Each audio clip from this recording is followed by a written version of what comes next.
Muy buenas noches, este es un nuevo programa de cine continuado 2004 en la Argentina. Mi nombre es José Tripodero, saludamos a la gente de Perú Mira, a Punto Cero Miami. Está acá en mi diagonal Martín Cataldi. ¿Cómo estás, Martín? ¿Qué tal, José? ¿Cómo andás? Muy buenas noches a todos los oyentes, a Diego que anda por ahí. Hoy estoy corrido de mi lugar habitual. Sí, exacto. Te han movido. Pero por un buen motivo. No, por supuesto, más vale que sí. Tenemos aquí presentes en el estudio a las dos editoras de un libro que para mí es fantástico. Ahí está, muy bien, cambiamos la cortina. El libro se llama Más allá de la estrella. Ya lo pueden estar viendo si nos están apreciando por Twitch. Ahí va. Sintonizando, ahí ¿cómo va. se dice? Sí, sintonizando, no sé, twitcheando, no sé, no es un término que desconozco. Bueno, por YouTube de Punto Cero también, o por una vía un poco más tradicional que es la app de Punto Cero, quizás. Decía, tenemos aquí a mi derecha Daniela Cossack y a mi izquierda Florencia Calzón Flores, editoras de Más allá de las estrellas, nuevas miradas sobre Hugo del Carril. ¿Cómo están? Hola, ¿qué tal? ¿Cómo están? Bien, muy bien, gracias. Muchas gracias por venir. La verdad es que hay algo que a mí siempre me fascina, que son los libros de cine, y más los libros de cine argentino. Así que hay algo de lo que dice, por ejemplo, Paula Félix Didier, que es que cada nuevo libro sobre cine argentino es una fiesta, y yo suscribo. Y la primera pregunta que quiero hacerles es, ¿cómo es escribir un libro sobre un personaje que quizás no está tan metido dentro de lo que es la cultura argentina actual, pero sí que es una figura importante, hasta diría crucial, del cine argentino? ¿Quién quiere empezar? Por supuesto. Bueno, la verdad es que justamente esa fue la primera pregunta cuando empezamos a pensar este libro. ¿Cómo lo abordamos? El libro nace de eso, de esa multiplicidad de facetas que tiene Hugo del Carril, de su versatilidad, de las distintas cosas que él hizo. Ahí nos dimos cuenta cuando fuimos a ver el ciclo en el Malva, el ciclo que hubo en 2018, Sí. que Florencia tenía una idea tomando ciertas décadas de la trayectoria del Carril. Yo tenía otra idea sobre su figura. Y bueno, de repente fue, acá hay muchísimo para investigar desde muchos lugares distintos. Y estaría bueno profundizar en cada una de estas cosas a través de distintos autores. Como no solamente nosotras, con nuestros temas de investigación y las cosas que más nos interesaban, sino que otra gente que ya había trabajado otros temas pudiera poner la mirada en Hugo del Carril, como cantor, como actor, su relación con la política, desde una mirada de género, desde distintos lugares, su trayectoria en España, en México. Sí, no, totalmente. A nosotras nos interesaba Hugo del Carril, primero como cineasta, ¿no? Claro. O sea, bueno, porque tiene esta característica de que él dirigió muchas películas, pero además él empezó como cantante de tangos, como galán de cine, como estrella de cine, y dio ese salto a la dirección que, aparte, como nosotras contamos en el libro, no era muy habitual. O sea, es una Claro. personalidad en ese sentido especial, ¿no? Y Sí, que sí. creo que también esa, ¿cómo decirlo? Esa vigencia que logró durante tantas décadas tiene que ver también con la capacidad de abarcar justamente distintos aspectos de lo artístico. Ujú. Bien, justamente es una figura que abarca, como dijimos, un montón de facetas. ¿El libro se concentra más en su etapa de director o va cubriendo más o menos todo lo que hizo? En realidad trata de contemplar las dos facetas. Justamente un poco en la primera parte se concentra más en sus inicios, en su ascenso como cantor, en su construcción como ídolo popular de la cultura de masas, que aparte era un aspecto que los libros que se habían escrito sobre Del Carril en general no habían abordado. ¿Por qué? Porque se consideraba que tenía más valor artístico su obra como director. Entonces, bueno, se estudiaba su obra como director. Recién en los últimos años, una serie de estudios que empezaron a valorizar los medios de comunicación, la cultura masiva, etcétera, dijeron, bueno, acá hay un tema para estudiar, más allá de que por ahí no tenga tanto, eso es discutible si tiene valor artístico o no, pero se puede estudiar y analizar. Entonces, por un lado, se rescata eso y que se diferencia de los otros libros. Y por otro lado, también se rescata su obra como director, en una reivindicación, creo, de su tarea como director, que habían hecho otros libros y que este libro continúa. Tanto porque se lo sigue, digamos, por el capítulo de Peña, el de Daniela, y en todo, digamos, el libro está presente, y también porque, como contaba Daniela, el inicio de este libro, digamos, el mito, fue cuando fuimos al Malva a ver las películas. Entonces, bueno, en algún punto hay también esta idea de seguir valorando su obra, que no es tan conocida como la de otros directores. Quizás se deba a que se trataba de una figura muy popular y hasta cierto momento en la historia argentina, por ahí los ámbitos más académicos no consideraban lo popular como algo serio para analizar. ¿Puede tener que ver? Exactamente. Se consideraban que los estudios de la cultura tenían que ser sobre los intelectuales, sobre los profesionales de la cultura, pero no sobre, qué sé yo, un ídolo popular. De hecho, algunos de los libros que habían sobre estas figuras tenían que ver más con admiradores que los homenajeaban que con estudiosos que se dedicaban a analizar el por qué ascendieron o qué significaron o qué significación también tuvieron para la sociedad, porque esas figuras populares muchas veces como que, bueno, recrean algunos sentidos de la época, que por eso también a veces está bueno entrar por ahí. Pero igual hay algo que, por lo que leí en el libro también, él no se consideraba también desde el punto de vista valorativo como un director de cine, ¿no? Tenía como alguna cierta mirada bastante crítica, digo. Sobre sí mismo. Sobre sí mismo. Yo creo que depende del momento también que tomes. Con Hugo del Carril pasa algo quizás paradójico. Esto que mencionaba Florencia, de esa primera etapa como actor y como estrella popular, es la que lo hizo más famoso. Claro. O sea, el gran público lo conoce de esa manera, pero esa faceta es la menos estudiada hasta ahora, era la menos trabajada. Por otro lado, su faceta como director sí fue estudiada, pero el gran público no lo conoce. O sea, yo creo que él sí se reivindica como director. De hecho, en un momento, a partir de que pasa a la dirección, creo que todo su interés está puesto ahí. Él protagoniza las películas suyas, claro.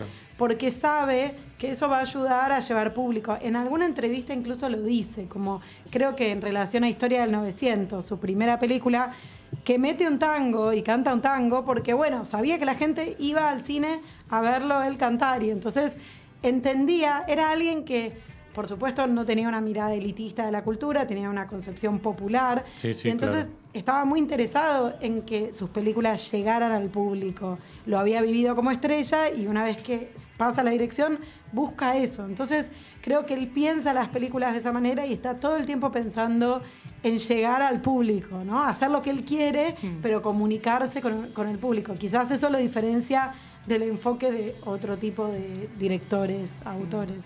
Y también creo que hay algo que tiene que ver con su formación, porque él se formó como director en los estudios de cine, en el set, haciendo películas. Entonces tampoco es una cuestión que él... las escuelas de cine, digamos, o de directores todavía no existían. Entonces, en ese sentido, él se convirtió en un director de cine, ¿no? O sea, devino director de cine en parte por su propia trayectoria y su interés. Ahí hablaban de la figura de él como cantor. Digo, él toma un poco la posta que deja Gardel, ¿no? En cierta manera. ¿Cómo aparece eso? Sí. Vinculado al cine, digo, ¿no? Claro, en realidad en el 35 muere Gardel, y Gardel ya en ese momento era un mito, y aparte su muerte acrecienta su mito, ¿no? Por supuesto. Entonces, en ese momento, bueno, Del Carril estaba haciendo sus primeros pasos en la radio como cantor, y paulatinamente se va convirtiendo en el heredero de Gardel, por su forma de cantar, por su imagen, ¿no? Yo analizo, ¿no?, la centralidad de la sonrisa, y eso lo construyen las industrias culturales. O sea, no es algo que está dado naturalmente, sino que la publicidad trata de reforzar esa simetría. Las películas, él interpreta La vida de Carlos Gardel, una película que en realidad no es sobre la vida de Carlos Gardel, no tiene nada que ver con su vida, es más los melodramas románticos que Del Carril acostumbraba a interpretar en la pantalla, pero que sin embargo contribuye a asociar estos dos nombres. Y lo mismo las revistas están constantemente reforzando esa asociación.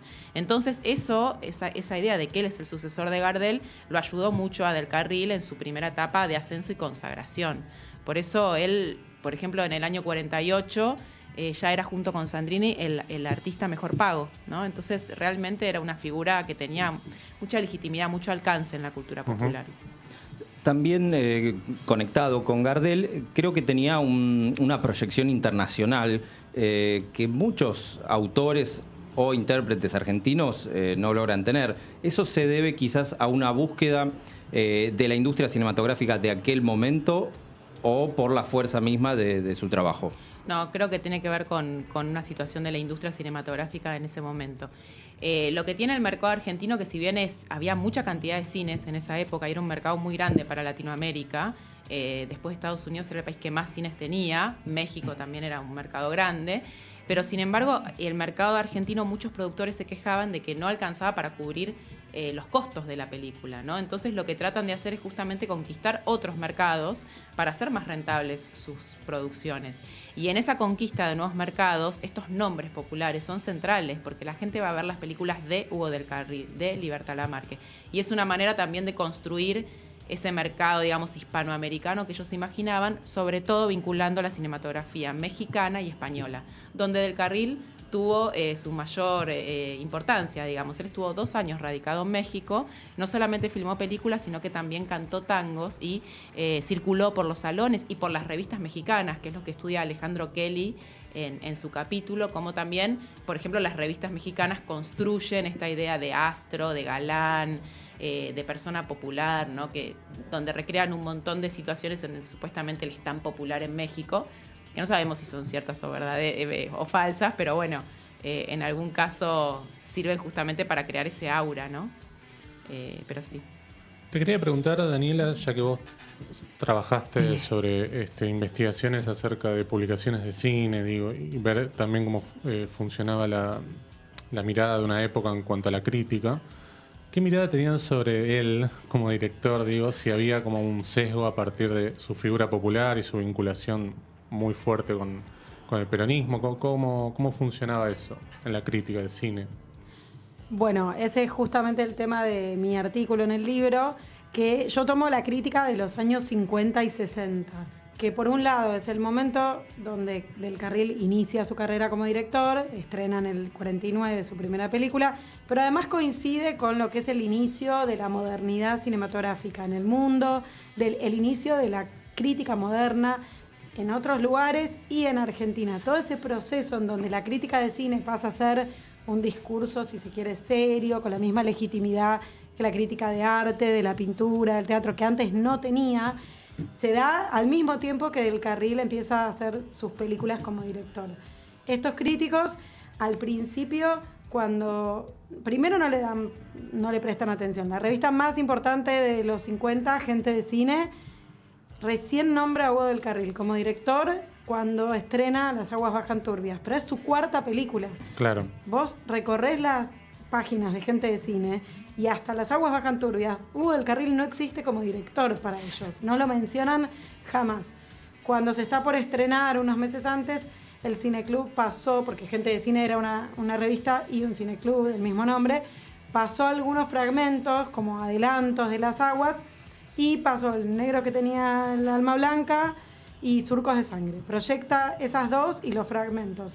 A partir de ahí, y cuando se estrena, se convierte como en la nueva esperanza del cine argentino, porque esta crítica que buscaba modernizar no solamente el discurso, sino también el propio cine argentino, estaba como muy interesada en un cine realista, que mostrara conflictos sociales, claro, que mostrara la realidad, la explotación, la injusticia. Entonces encuentran en Las aguas bajan turbias algo de eso que estaban buscando, que en ese momento se hablaba de autenticidad. El término de moda en la crítica de los 50 y 60 era la autenticidad. Ellos encuentran eso en Las aguas bajan turbias y llegan a decir incluso que Hugo del Carril era como la gran esperanza junto con Leopoldo Torre Nilsson, que está considerado como lo que es uno de los padres de la generación del 60, era un referente. Sin embargo, después de esa película, Hugo del Carril estrena La Quintrala, después Más allá del olvido, que son películas con fuertes rasgos melodramáticos, y ahí la crítica se decepciona un poco, ¿no? Se decepciona, se espanta, claro, porque estos críticos estaban buscando, digamos, habían tomado los conceptos, por ejemplo, de autor que venían de Europa, tomaban como referencia el neorrealismo italiano, ese tipo de cine, y para ellos había que hacer cine por fuera de la industria, digamos. La concepción del cine de autor que tenía la crítica en Argentina era un poco distinta a la concepción que podían tener en Francia, donde valoraban a los autores que eran directores de Hollywood. Acá la industria era mala palabra, porque por un lado implicaba películas en serie, hechas desde un lugar de oficio y no creativo, pero además porque la asociaban a los 10 años de peronismo. Y estos críticos en particular eran, como muchos sectores intelectuales, muy antiperonistas.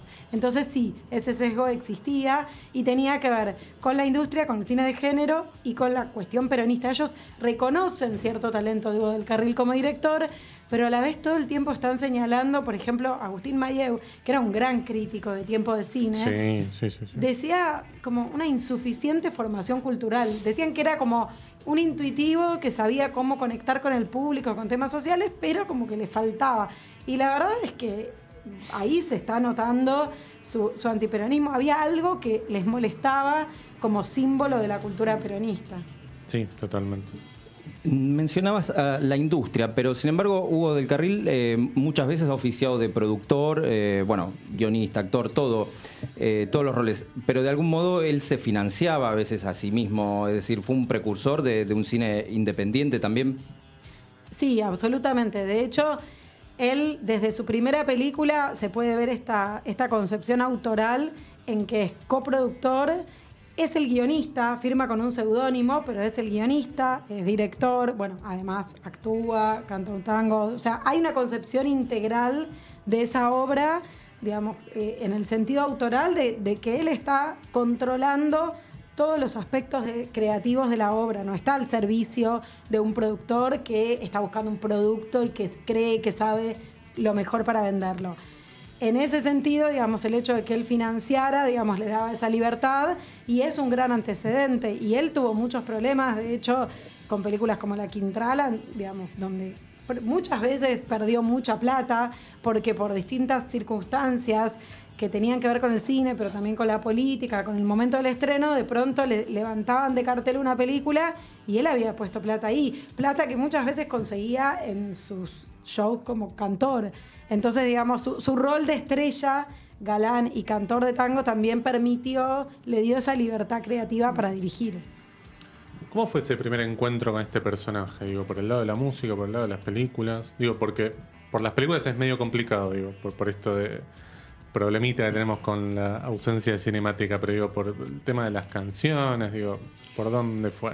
En realidad creo que cada una lo abordó desde un ángulo distinto y eso fue también lo que convergió el libro, digamos, que tiene como esas en mi caso, por ejemplo, yo empecé viendo las películas de Del Carril, él como actor en la pantalla, ¿no? Como galán, como cantor, y más desde el lado, desde la perspectiva desde la pregunta por las estrellas, por los ídolos populares, por la relación con la política. Entonces, mi encuentro fue primero por ahí y a partir de eso ir reconociéndolo como un artista que también tenía esta otra dimensión que me parece que Dani la analizó más, ¿no? En su parte como director. Uh-huh.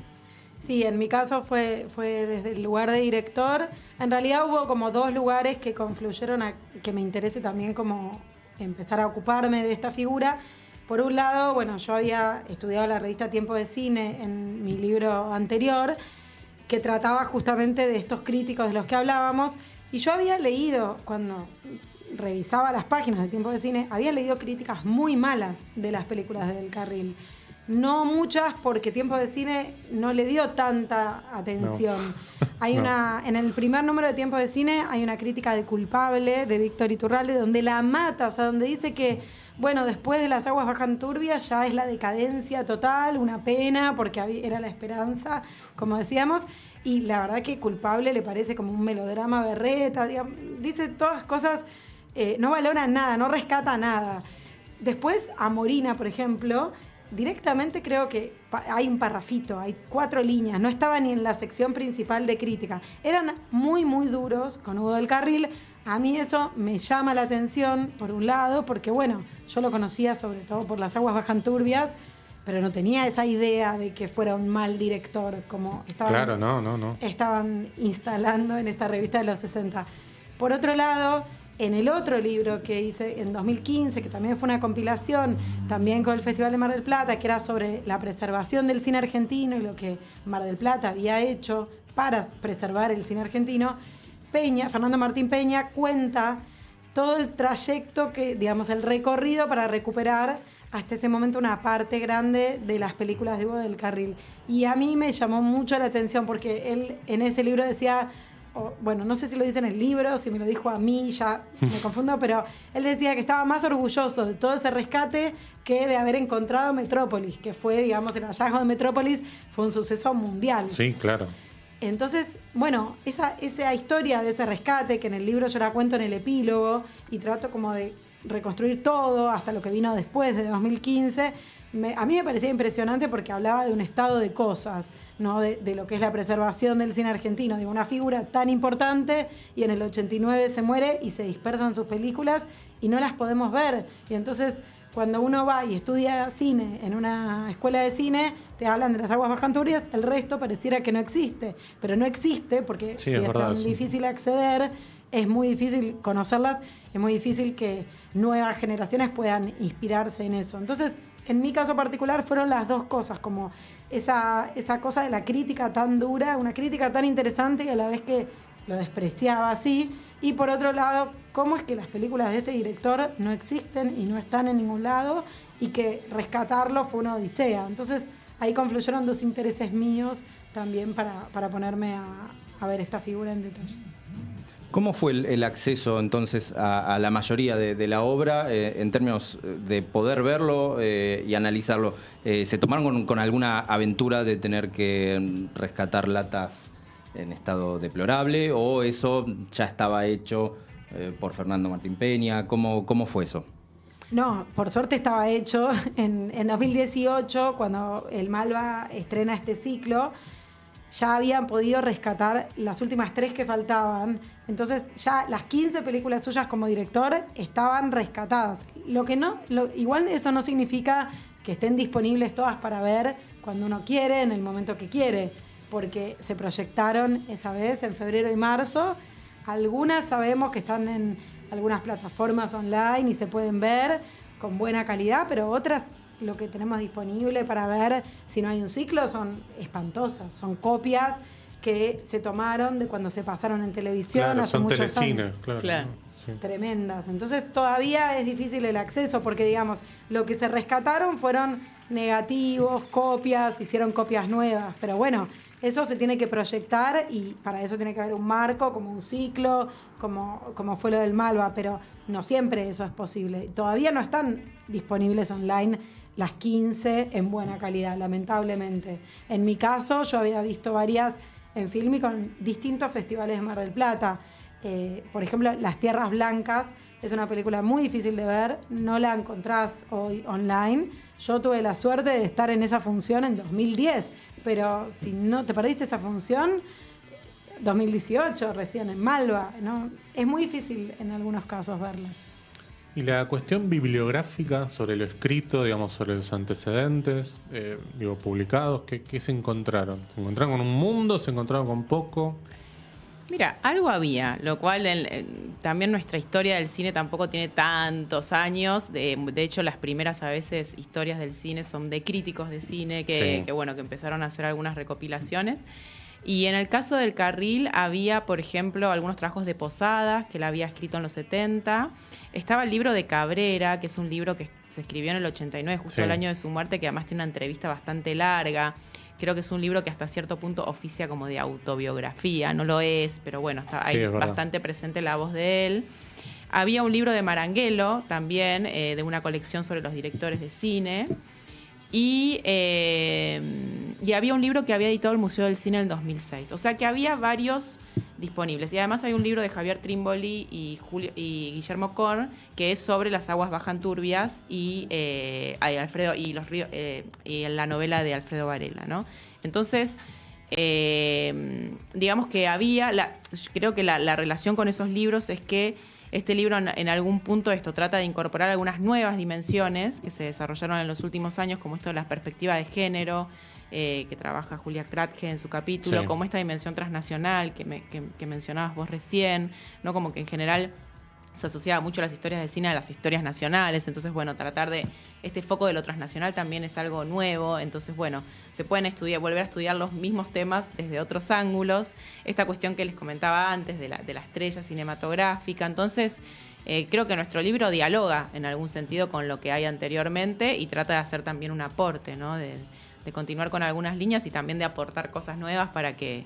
Por eso nosotros pusimos en el subtítulo Nuevas Miradas, ¿no? Porque no es lo primero que se escribe, pero bueno, esto también en diálogo y tratando de contribuir. Una cosa que pasa mucho con el cine argentino, con la historia del cine argentino, es que como no están todas las películas en muchos casos, o no hay otras fuentes de información, se construye mucho a partir de la prensa escrita. Y eso tuvo un gran lugar. Nosotras trabajamos, nosotras dos, pero también el resto de los autores, con fuentes propias de diarios, revistas populares, revistas especializadas. Y creo que, por ejemplo, el capítulo de Alejandro Kelly, que reconstruye la trayectoria de Evo del Carril en México, lo pudo hacer porque él estuvo en una estancia de investigación en México, en donde pudo revisar fuentes mexicanas. O sea, ahí, más allá de la bibliografía, él tuvo acceso a revistas como La Sintonía de acá, pero de allá. Entonces, eso le permitió. Probablemente no hubiera podido hacerlo de la misma forma sin ese acceso. Y lo mismo en el caso de Meterio Diez Puertas en España. Él revisó archivos de la censura franquista, de la Iglesia, críticas de la prensa española. El hecho de que investigaran desde esos lugares aportó muchísimo. Claro. Sí, y también una cosita que me olvidé, el tema de la política, que a nosotros también a nosotras nos interesaba también que estuviera presente ese capítulo sobre la política, porque bueno, es una dimensión también que se le agrega a él como artista popular, o sea, ese compromiso, esa identificación con el peronismo. Él muchas veces decía, canté un montón de tangos, siempre me van a recordar por la marchita. Claro. Entonces nosotros decimos, bueno, fíjate todas las dimensiones que tiene este artista, entonces bueno, también desarrollar y analizar cómo fue su compromiso político, desde dónde él se acercó al peronismo, y un poco también desmitificar esta idea de que porque él era peronista tuvo un montón de facilidades para trabajar durante el peronismo, porque no fue así. En realidad, justamente tuvo un enfrentamiento bastante grande con el subsecretario de Informaciones y Prensa, que era Apple, y bueno, le trajo muchos conflictos, digamos, tuvo mucha independencia artística para hacer sus proyectos y tuvo incluso que pasar, digamos, alguna censura o algún tipo de cuestionamiento a sus películas adentro del peronismo. Claro. Y después del 55 también sufrió haber sido peronista. Me imagino más todavía. Más todavía, porque aparte lo metieron preso y después lo identificaban con el peronismo, lo que contaba Daniela en relación a los críticos, ¿no? Que en parte, bueno, un poco lo que también esta idea de que él era una persona totalmente, que tenía muchísima aprobación como artista. Y bueno, el hecho de ser peronismo, la famosa grieta, ¿no? Es como sí, que claro, divide, y entonces, es peronista, a mí ya no me gusta. Entonces, en este sentido, quizás puede haber sido más lo que le restó a su popularidad que lo que agregó, más allá de que él tenía una fuerte convicción por esto, sí, claro, y lo mantuvo durante toda la vida. Él incluso coincide con Eva Perón, bueno, Eva Duarte sería como actor, ¿no? Ella actriz. Sí. Antes de conocer a Perón. Sí, en la cabalgata del circo. Claro. ¿Y cómo es la anécdota cuando él está en el rodaje de Más allá del olvido, que debe ser en el 55-56, que Perón es derrocado? Ahí él, como dijiste, lo meten preso y se interrumpe el rodaje, que lo puede retomar después. Sí. ¿Cómo fue eso? Sí, él lo continúa después al rodaje y finalmente, bueno, puede más adelante estrenar la película, pero él tuvo que interrumpir el rodaje de esa película. No sé si... Sí, fueron creo que 41 días. Él estaba en pleno rodaje y bueno, ahí es donde se da esta famosa historia, anécdota, que es real, de que todas las mañanas él se levantaba y cantaba la marcha y entonces como que arengaba también o le levantaba el ánimo al resto de los presos peronistas.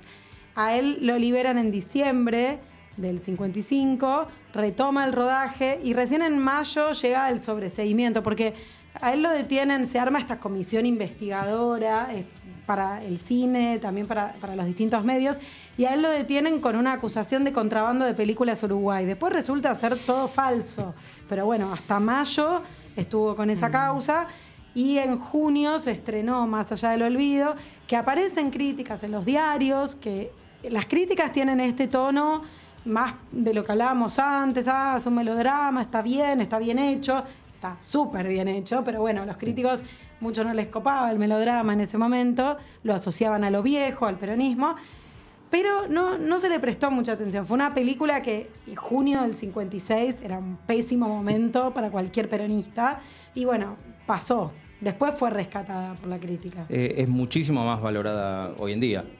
La película incluso tiene algún paralelo ahí con Vértigo, se la suele señalar, porque temáticamente puede ir un poquito por los mismos lugares. Bueno, porque están las dos basadas en la misma novela, Brujas, La Muerta, o sea, están basadas no tan directamente en un caso o en otro, pero tienen ese origen, porque Vértigo es posterior. Pero sí, es una película que la crítica la rescata después, bastante después, y que yo creo que tiene que ver el rechazo al melodrama. O sea, había algo con el melodrama como género que para la crítica moderna, el nuevo cine argentino, era una cosa espantosa. Para ellos el melodrama, no concebían que un director podía, dentro de los límites de un género, crear algo propio, interesante, con un estilo visual, imprimirle su impronta. Bueno, para ellos eso era inaceptable. Entonces, bueno, si es un melodrama, es malo. Y era así, porque había también, aparte de la cuestión peronista, una grieta entre viejo cine y nuevo cine. Esa batalla, ellos estaban tratando de renovar, y era una batalla también material. Ellos cuestionaban, por ejemplo, que el Instituto de Cine, los premios y subsidios que empieza a dar a partir del 57, que fueran para directores del viejo cine, para productores que ya habían estado en trenzas, como se decía en ese momento, y en cosas sospechosas. O sea, la batalla era estética, era cultural, y también era por la plata que había para producir, cosa que también, digamos, todavía hoy sigue pasando.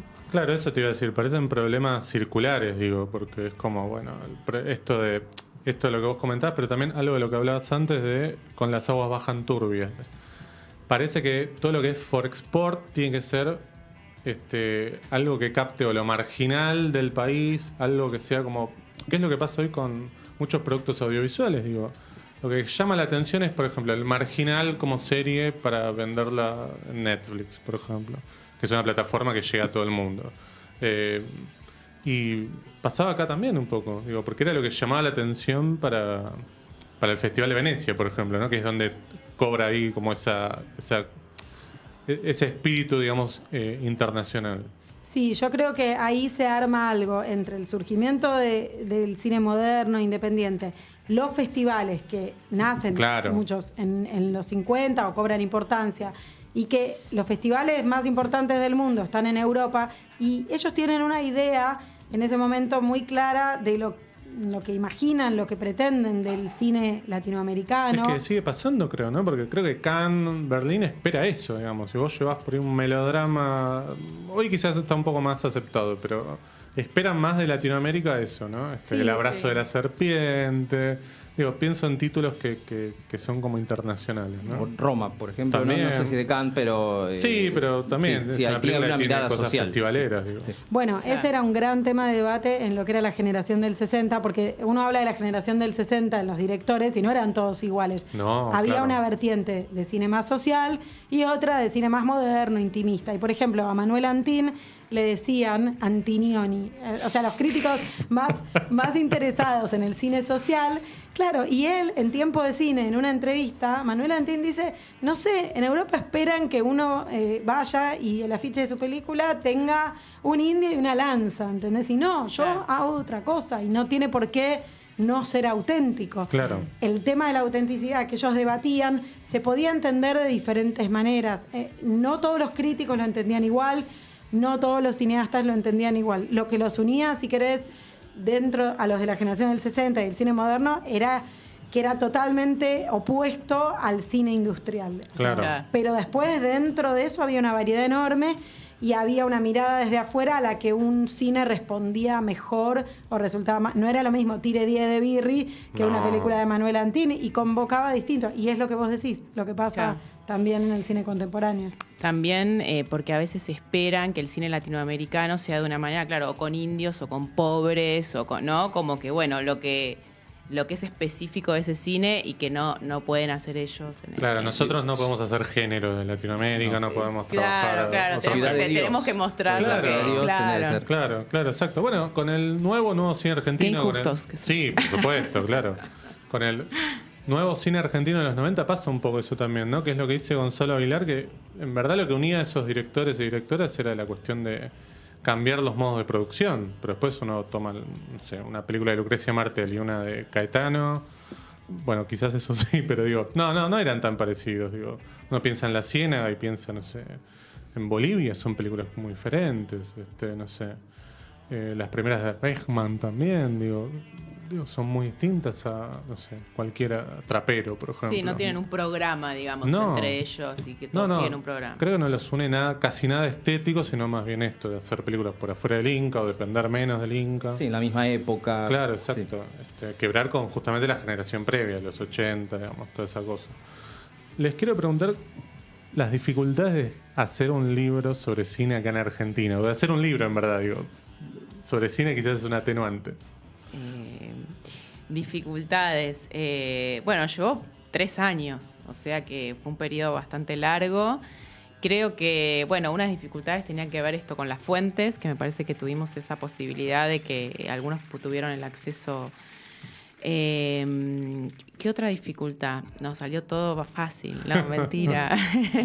Bueno, la primera dificultad que se me viene a la cabeza es económica, sí, por conseguir supuesto. la plata. Nosotros pudimos hacer este libro porque tuvimos el apoyo de mecenazgo. O sea, ese fue como, nosotros lo presentamos, salió eso y eso fue el gran impulso porque sabíamos que podíamos financiarlo y eso fue clave. Y también, digamos, buscamos otro tipo de apoyos, como por ejemplo el Museo del Cine, que fue parte del proyecto. Ellos diseñaron el sitio web, la Asociación de Amigos, desde donde el libro se puede descargar gratis en PDF, en EPUB, y donde también hay información relacionada con Hugo del Carril y con este libro. Lo mismo, digamos, con la Biblioteca del ENERC, que nos dio su apoyo desde el principio a nivel institucional y que ahora, por ejemplo, se ocupó de distribuir el libro en bibliotecas de cine de Iberoamérica, con el Malva, que ahora programó este ciclo, y que, digamos, son cosas que se retroalimentan, y para un libro que no tiene una gran editorial atrás y que es un proyecto hecho de manera independiente, sí, es súper importante poder como tejer estas alianzas con otras instituciones que tienen un poco los mismos intereses y objetivos. Para nosotros fue clave. Igual, dificultades siempre aparecen. No, sí, me imagino. Bueno, ustedes figuran como editoras en la portada, autoras y editoras, pero ¿quiénes más colaboran? Algunos los fueron nombrando. ¿Por qué motivo fueron eligiendo distintos autores para agregar algún capítulo? Sí, mira, en realidad, bueno, una de las dificultades o de los desafíos que tuvimos fue justamente pensar el índice. Y bueno, en ese pensar el índice, algunos los pensamos por tema y después pensamos el autor. Y otros, bueno, sabíamos que había algunas personas que venían trabajando sobre este tema, entonces, bueno, los convocamos. Por ejemplo, en el caso de Julia Kratke, que ella trabaja el tema de la representación de las mujeres en el cine de Hugo del Carril. Ella, por ejemplo, no venía trabajando Hugo del Carril, venía trabajando teoría cinematográfica y teorías feministas. Entonces, bueno, era la persona adecuada para hacerlo por su formación y a partir de este proyecto lo aplicó, digamos, a las películas de Hugo del Carril, que las pudo ver justamente también, bueno, que tenía las fuentes, digamos, fueron las películas que ella pudo ver a través de YouTube o lo que estaba disponible en la web. Después, en el caso de Alejandro, como comentaba Daniela, él justo había viajado a México, entonces tenía estas fuentes, lo cual fue espectacular porque si no, ese trabajo no se puede hacer. En el caso de Emeterio Diez Puertas, él venía trabajando y él trabaja mucho el tema de la relación entre las dos cinematografías, la argentina y la española. Estuvo acá varias veces. Bueno, tiene relación justamente con la gente que estudia el cine argentino porque él lo estudia y estudia las relaciones. Y bueno, a partir de ese interés previo que él tenía y de cosas que él ya había analizado sobre Hugo del Carril, él hizo su capítulo.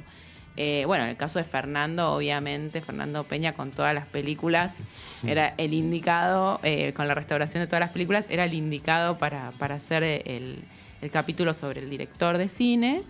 Y bueno, y en el caso de nosotras respondía más que nada a los intereses previos, y en el caso de Juan Manuel Romero, que es un historiador, que él estudia más que nada la relación entre los intelectuales, los artistas y el peronismo. Entonces también fue como un desafío para él, porque no es que estudiaba del Carril ni el cine en particular, pero a través de su perspectiva, bueno, podía abordar este tema porque tenía, digamos, justamente ese marco más general. Así que la verdad fue todo un desafío pensar los autores, el índice Y bueno, y a partir de ahí ir construyendo el libro, que no es una biografía, o sea, es sobre una persona, no trata de ser una biografía, pero sin embargo sí recorre distintas etapas de su vida, ¿no? Y está un poquito ubicado en forma cronológica el recorrido, como para ir abordando estas distintas facetas que decíamos al principio. Entonces, bueno, tratamos también de tener en cuenta eso, que esté presente todo ese arco temporal y todo ese arco temático también que a nosotras nos interesaba reflejar. No sé, Daniela, si querías aportar algo.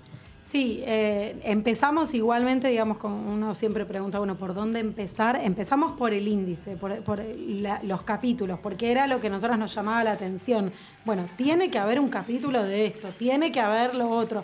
Y a partir de ahí fuimos pensando los autores, algunos, como dijiste, Peña, o sea, debe ser una de las pocas personas que tiene la posibilidad de ver y rever todas las películas de Hugo del Carril en fílmico, en su casa. Claro. Entonces, digamos, tiene también un conocimiento de toda esa obra previo y un acceso que nos parecía, además de que nos interesaba su forma de ver el cine de Hugo del Carril, porque ya lo conocíamos. En otros casos, como contó Florencia, no. Pero, digamos, siempre el foco eran los temas. Igual íbamos cambiando, ¿no? Porque a medida que íbamos avanzando nos íbamos dando cuenta cómo abordar algo, si iba a ser demasiado repetitivo, si mejor lo enfocábamos desde un lugar, desde varios. Fue como encontrando su camino y el orden también, que era esto que ella decía de lo cronológico, pero digamos, el índice que tenemos hoy no fue el original, fuimos probando y dándonos cuenta algunas cosas a medida también que íbamos recibiendo los capítulos, porque algunos capítulos, algunos autores los mandaron enseguida, muy rápidos, otros demoraron más, entonces también, y eso estuvo bueno, algunos capítulos, el mío, por ejemplo, confieso, se alimentaron de los otros. Claro, porque yo de repente leía el capítulo de Juan Manuel sobre la relación de Hugo del Carril con el peronismo, que citaba algunas fuentes a las que yo no había conocido, no había tenido acceso. Ah, esto está bueno, y como que te daba pautas. Uno después va revisando las fuentes y lo que se conservó es más o menos lo mismo en la Biblioteca Nacional, en la Biblioteca del Congreso. Pero bueno, está muy bueno ir leyendo cosas mientras vas escribiendo. Y en mi caso fue así porque tardé un poco más.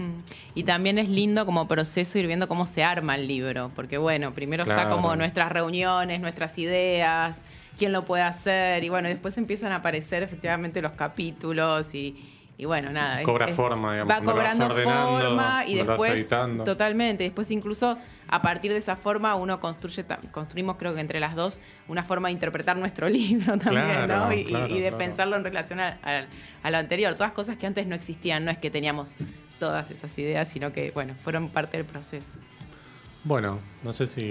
No, solo agradecerles, un montón que hayan venido. Que hayan venido, pero también que hayan arrojado un poco de luz sobre el cine argentino, que siempre viene bien. Sobre todo porque prácticamente, creo que, a ver si estoy bien, creo que Daniela me va a decir si estoy bien o no, el 50% del cine sonoro argentino está perdido. Sí, esa es la estimación, que es bastante alta comparado con otros países. Claro. Está perdido, que significa que no se conservan los negativos originales. Exactamente. Puede haber algunas copias, pero sin el negativo original no se puede preservar para el futuro y no se pueden hacer nuevas copias que permitan que esto se siga viendo en buenas Claro. condiciones. Así que sí, estamos en una muy mala situación. Claro, por eso también está bueno este libro, digo, ya que no hay una cinemateca, digo, que se encargue de preservar el patrimonio fílmico argentino, por lo menos que tengamos un documento que sí preserve algo de esas películas que quizás, no sé, en unos años o no estén o estén en peor calidad. Digo, así que también Sí. por ese lado me parece que el libro está buenísimo, digo. Sí, creo que también es una puesta en valor, ¿no? De cierto acervo cultural que si uno no lo valoriza, no lo escribe, no lo Exacto. analiza, quizás parece que no es... Que no existió, que no eso es lo peor. existió o que no fue importante Ujú. o que, bueno, es un artista que está bueno considerar que es nuestro y que Exacto. es interesante. Sí, y además, o sea, un libro así que nace a partir de este ciclo de Malva, de esta retrospectiva integral, te muestra cómo hay un diálogo entre poder ver las películas y producir nuevos artículos, nuevos libros, y eso se retroalimenta, y para eso necesitamos poder ver, poder leer. A mí me encantaría que tengamos una Cinemateca Nacional que, además de hacer todo lo que tienen que hacer, publique libros de cine argentino, porque realmente, y volviendo a la pregunta sobre si es difícil, la verdad que el de los libros de cine es un nicho, no es un libro, algo súper comercial. Entonces, digamos, es por un interés cultural, desde una institución pública, sería como el lugar adecuado para hacerlo. Claro. Bueno, el tema de la Cinemateca también, perdón, no quiero abrir otra pestaña porque ya nos estamos quedando sin tiempo, pero el tema de la Cinemateca también, además de necesitar un espacio y un presupuesto desde el Estado, porque no es lo mismo tener una cinemateca privada, por lo que todo implica, digo, porque la cinemateca privada en un momento, no sé, o cambia de dueño, qué sé yo, y se terminó, digamos. En cambio, el Estado por lo menos te garantiza, aunque sea, que eso perdure en el tiempo. Pero digo, hay un problema que creo que también tenemos, que hay que formar gente, digo, porque en el Museo del Cine acá en Ciudad de Buenos Aires tenemos gente mega idónea, digo, está Paula Félix Didier, está Lendo Ristorti, un montón de gente, pero no tenemos tampoco, me parece, vos creo que conocés mejor, digo, algún lugar acá donde vaya gente que pueda estudiar, hay que ir afuera, creo, ¿no? Bueno, en los últimos años empezaron a haber algunas iniciativas. Okay. Estuvo la DIPRA, que fue la diplomatura en preservación audiovisual, que fue un proyecto que arrancó, después medio que quedó ahí.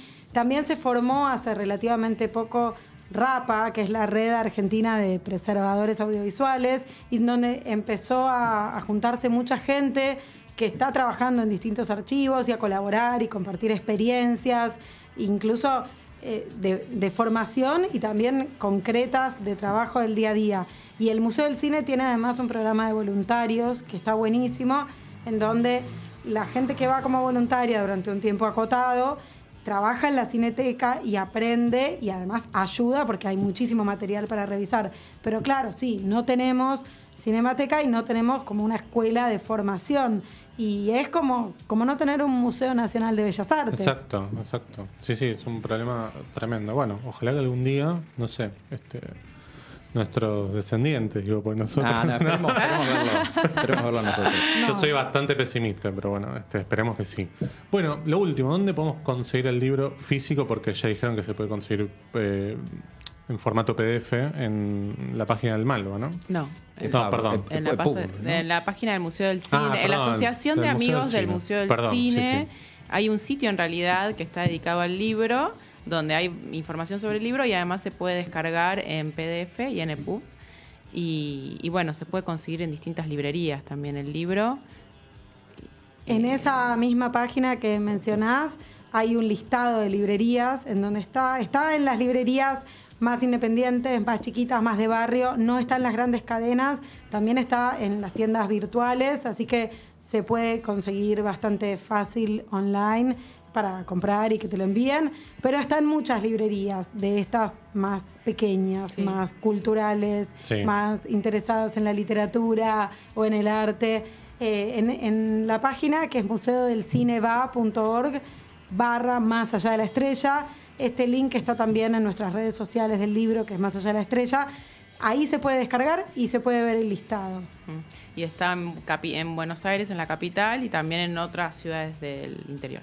Espectacular. Y también ahora está a la venta en el Museo del Cine. Porque genial, lo está vendiendo la Asociación de Amigos del Museo del Cine, porque bueno, fue nuestra forma también. Ellos colaboraron con el proyecto, nosotros colaboramos con la asociación, con una cantidad de libros que están a la venta en el museo, junto con otros libros. Así que si alguien va al museo puede conseguir los dos desde el carril, por ejemplo. El de 2006, si les quedaron, están. Yo lo tengo. Como un doble programa, ¿está bien? Sí, si te quedas con las ganas. Bien. Exacto. La asociación, un lugar, una asociación justamente espectacular. Digo, ha hecho un trabajo enorme con los de la Mesa 10, digo, que es esa película que estamos esperando verla, digo, los que le colaboramos por lo menos sí. Bueno, muchísimas gracias Daniela, muchas gracias Florencia. Tanda, Diego, si tenés la tanda ahí, mandala nomás, no seas tímido. Cine continuado, hasta las 9.